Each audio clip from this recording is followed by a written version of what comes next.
च्या घडीची महत्त्वाची बातमी आपण साम टीव्हीवर पाहतोय। आपण पुन्हा एकदा आमचे प्रतिनिधी प्रमोद जगताप यांच्याकडे जाणार आहोत। प्रमोदजी, आपण जसं आता पाहिलेलं आहे की लोकसभेमध्ये खासदार सुप्रिया सुळे आणि अमोल कोल्हे अशा पद्धतीने यांना निलंबित करण्यात आलेले, आज 49 खासदारांचं निलंबन झालेलं आहे। काय कशा पद्धतीने प्रतिक्रिया मिळतायत?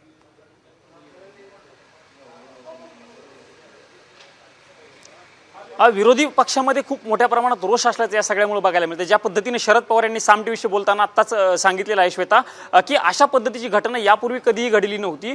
जेव्हा घडली होती तेव्हा खूप आधीचा काळ होता, पण मागच्या काही वर्षांमध्ये अशा पद्धतीची घटना घडली होती। हे शरद पवार यांनी साम टीव्हीशी बोलताना आता काही वेळापूर्वी सांगितलेलं आहे। तशीच घटना जर बघायला गेली तर विरोधी पक्षामुळे म्हणून कुठेतरी एक नाराजी असल्याचं बघायला मिळते। विरोधी पक्षांचा हाच प्रमुख मुद्दा आहे की गृहमंत्री अमित शहा यांनी सभागृहामध्ये यावं आणि जी घटना घडली होती संसद परिसरामध्ये त्या घटनेसंदर्भात निवेदन करावं, ही प्रमुख मागणी आहे। पण ही मागणी कुठेतरी गृहमंत्री मान्य करत असताना किंवा सरकार मान्य करत असताना बघायला मिळत नाही आणि म्हणूनच विरोधी पक्षांचा गोंधळ जो आहे तो वारंवार होत असल्याचं आपल्याला बघायला मिळालं होतं। काल देखील विरोधी पक्षांचा